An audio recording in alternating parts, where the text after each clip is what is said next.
कि देश में बहुत बड़ी साजिश इस वक्त चल रही है कि इन लोगों को लड़ा दिया जाए, और ये चलती रहेगी इलेक्शन तक। हिंदू भाइयों से जरूर कहूंगा कि तुम्हारी अगर तादाद ज्यादा है तो तुम्हारी जिम्मेवारी भी ज्यादा है, और तुम इस बात को आश्वस्त करें, इसकी बात की मजबूती करें कि हमारे मुसलमान भाई को दूसरे दर्जे के नागरिक की निगाह से ना देखा जाए, उसके साथ कंधे से कंधा मिला के खड़े हो जाएं, तो आपको कोई दिक्कत नहीं होगी।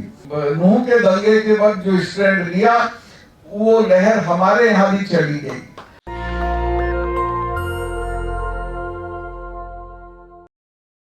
मैं आपको एक ही आश्वासन दे सकता हूं कि जितना मेरा बस चलेगा, मैं अपने तमाम साथियों के साथ मिलके इस बात की गारंटी करूंगा कि हिंदुस्तान के मुसलमानों को दूसरे दर्जे का शहरी न समझा जाए। बराबर उनकी इज्जत हो, बराबर उनकी हिफाजत हो, और उनके लिए हम लोग खड़े रहेंगे। और ये कोई समझाने की बात नहीं। हमारे देश का इतिहास भाईचारे की मिसालों से भरा पड़ा है। अभी वो लोग जो गा रहे थे, जिस वक्त राणा सांगा लड़ने के लिए गए तो बाबर ने बहुत ज़बरदस्ती की और हसन खां मेवाती को कहा कि आप मेरी तरफ से लड़िए। हसन खां मेवाती 10,000 लोग लेके गए और उस लड़ाई में शहीद हो गए सारे लोगों के साथ। मैंने बाबरनामा पढ़ा है, पता नहीं आपने पढ़ा है कि नहीं। उसमें बाबर खुद कहते हैं कि मुझे तब तक तसल्ली नहीं हुई जब तक मुझे ये खबर नहीं मिली कि हसन खां मेवाती मारा गया है। उसके बाद बाबर इतना नाराज़ हुआ कि वो 4 दिन उसने फिरोजपुर झिरका में क़याम किया और मेरे लोगों को सज़ा दी कि तुम कैसे राणा सांगा की तरफ से लड़े हो। हल्दी घाटी की लड़ाई राजपूत इतिहास की एक ही लड़ाई है जिसको हम बहुत महत्वपूर्ण मानते हैं। उस लड़ाई में राणा प्रताप के जो सेनापति थे वो हाकिम खान सूर थे। हाकिम खान सूर एक पठान थे, और वो उनकी जो जहाँ ये हल्दी घाटी में लड़ाई हुई, वहाँ से मुगलों को धकेलते हुए बनास नदी है वहाँ तक ले आए। और वहाँ मैं गया हुआ हूँ, मैं खुद गया था। मैंने वहाँ एक गेस्ट हाउस भी बनवाया जब मैं मिनिस्टर था।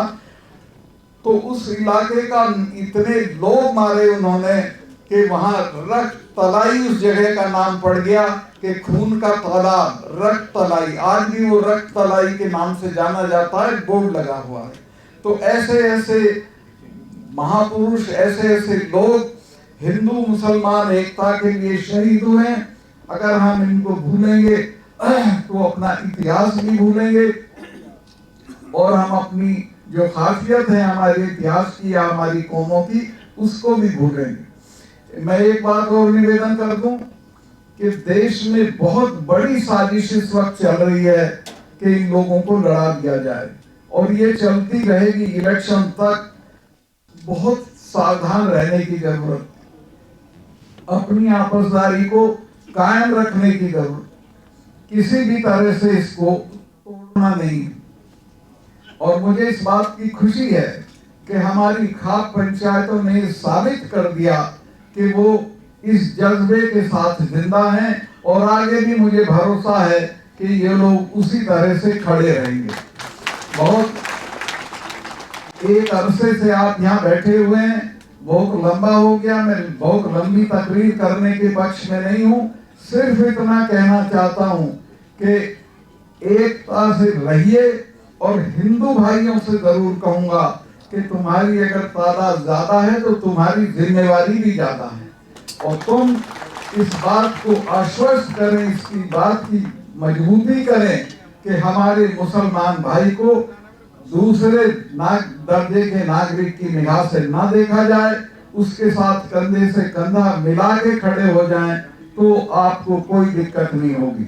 मैं जब मुजफ्फरनगर का दंगा हुआ, उसमें हमारे गोद का एक गांव है फुगाना, उसमें वो दंगा थोड़ा ज्यादा हुआ था। तो मैं वहां गया, लोगों से पूछा मैंने क्या हुआ। उन्होंने कहा जी बहुत गलती हो गई।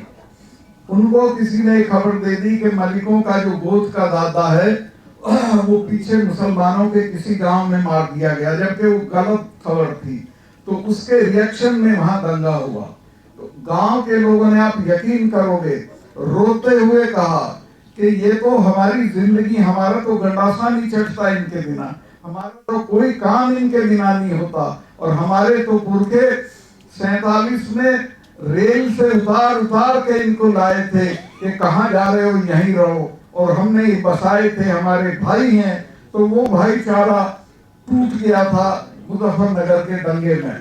मैं दोस्त साहब और इन लोगों का शुक्रगुजार हूँ कि इन्होंने जो ये अपना नूह के दंगे के वक्त जो स्टैंड लिया, वो लहर हमारे यहाँ भी चली गई।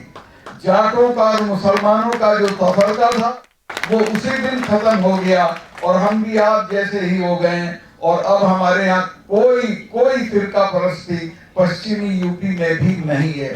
तो इसको फैलाना है। मेरा विश्वास है कि लोग आपकी आवाज पे खड़े होंगे। बहुत बहुत शुक्रिया।